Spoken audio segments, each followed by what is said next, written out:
அனைவருக்கும் வணக்கம். இந்த பதிவில் சில தகவல்கள்.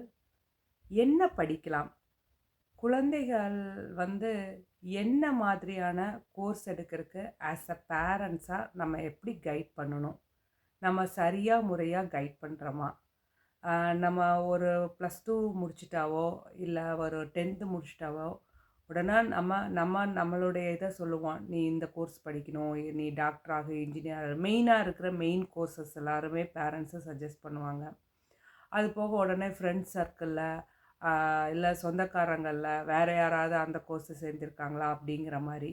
ஆனால் யாராவது குழந்தைகளுடைய விருப்பத்துக்கு அவங்களுக்கு என்ன பிடிக்கும் அப்படிங்கிற ஒரு பாடத்தை சூஸ் பண்ணுறதுக்கான அவங்களுக்கான ரைட்ஸை அவங்களுக்கான உரிமையை பேரண்ட்ஸாக நம்ம கொடுக்குறோமா அப்படிங்கிறது ஒரு கேள்விக்குறி தான். ஏன்னா நான் இந்தியாவில் நிறைய பேர் என்கிட்ட குழந்தைங்க, அதாவது ஒரு காலேஜ் முடித்தவங்களாகட்டும் இல்லை ஒரு 10th ஒரு +1 +2 கோர்ஸ் எடுக்கிறவங்களாகட்டும், நிறைய பேர் என்கிட்ட சொல்கிறது என்ன அப்படின்னா, எங்களுக்கு பிடிச்ச விஷயத்த, எங்களுக்கு என்ன சப்ஜெக்ட் பிடிக்குதோ அதை எடுக்க விடாமல் நீ கம்ப்யூட்டர் சயின்ஸ் படி, இல்லை இன்ஜினியரிங் படி, இல்லை மெடிக்கல் பண்ண, அந்த மாதிரி ஒரு மெயின் கேட்டகரியான கோர்ஸை தான் சொல்கிறாங்க. மற்றபடி எங்களுக்கான இன்ட்ரெஸ்டில் இருக்கிற கோர்ஸை எடுக்க விட மாட்டேங்கிறாங்க அப்படின்னு நிறைய பேர் சொல்கிறாங்க. ஆனால் அது எந்த அளவுக்கு குழந்தைகளோட முன்னேற்றத்துக்கு நம்ம ஆஸ் அ பேரண்ட்ஸாக நம்மளுடைய எண்ணங்களை திணிக்கிறோம் அப்படின்னு நம்ம யோசிக்கிறதே இல்லை.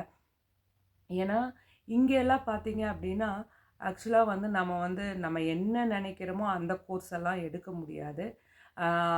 அந்த அளவுக்கு எல்லாத்துலேயும் கிரேடு வாங்கியிருந்தால் அவங்களுக்கு சாய்ஸஸ் நிறையா இருக்கும்.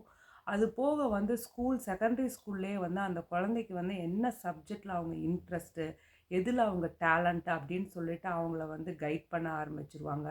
ஸோ இந்த நாட்டில் எனக்கு பிடிச்ச விஷயம் குழந்தைகள் சுதந்திரமாக அவங்க என்ன படிக்க நினைக்கிறாங்களோ அதை படிக்கிறதுக்கான வாய்ப்புகள் ஜாஸ்தியாக இருக்குது.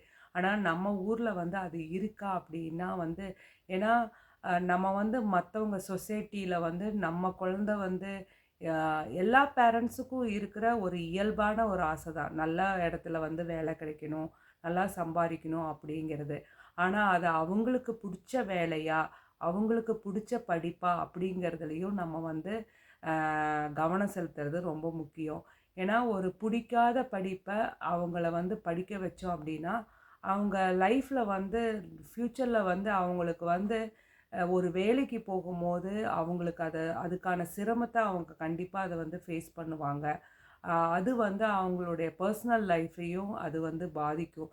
ஸோ எப்பயுமே குழந்தைகளுக்கு என்ன பிடிச்சிருக்கோ, நமக்கு என்ன பிடிச்சிருக்கோ அதை செய்யாமல் அவங்களுக்கு எதில் இன்ட்ரெஸ்ட், 5 சப்ஜெக்ட் இருக்குன்னா 5லேயும் குழந்தைங்க டாப்பாக இருக்கணும்னு அவசியம் இல்லை. அப்படி எல்லா குழந்தைங்கனால இருக்க முடியுமா அப்படின்னா ஒரு 100%ல் ஒரு 2% எடுத்துக்கலாம். எல்லா சப்ஜெக்ட்லேயும் எல்லாத்துலேயும் டேலண்ட்டாக இருக்கிற குழந்தைங்க. அப்போ அவங்களுக்கு மெயினாக எந்த சப்ஜெக்ட் வருமோ அந்த சப்ஜெக்டில் அவங்களுக்கு பிடிச்ச கோர்ஸை எடுக்க விடுங்க. அதுதான் அவங்களுடைய எதிர்காலத்துக்கு நல்லது. கண்டிப்பாக அதில் அவங்க ஒரு பெரிய லெவலில் வருவாங்க. ஒரு விஷயம் கஷ்டப்பட்டு செய்யறதுக்கும் அவங்க விருப்பப்பட்டு செய்யறதுக்கும் நிறைய வித்தியாசம் இருக்குது. அதனால் குழந்தைகளை இயல்பாக அவங்களுடைய விருப்பத்துக்கான பாடத்தை தேர்ந்தெடுக்க நம்ம அவங்களுக்கு சப்போர்ட் பண்ணணும். நம்ம சில விஷயங்கள் கைட் பண்ணலாம், ஆனால் ஃபைனலாக சாய்ஸு அவங்களுக்கானது அவங்க தான் தேர்ந்தெடுக்கணும். அது அவங்களுக்கான ரைட்ஸு. அதில் தலையிட பேரண்ட்ஸான நம்மளுக்கு கூட எந்த ரைட்ஸும் இல்லைங்கிறது தான் நம்ம கவனிக்க வேண்டிய விஷயம். ஸோ குழந்தைகளுடைய விருப்பத்துக்கு அவங்களுக்கு பிடிச்ச சப்ஜெக்டில் படிக்க விடுங்க. கண்டிப்பாக அதில் அவங்க பெரிய ஆளாக வருவாங்க. நன்றி, வணக்கம்.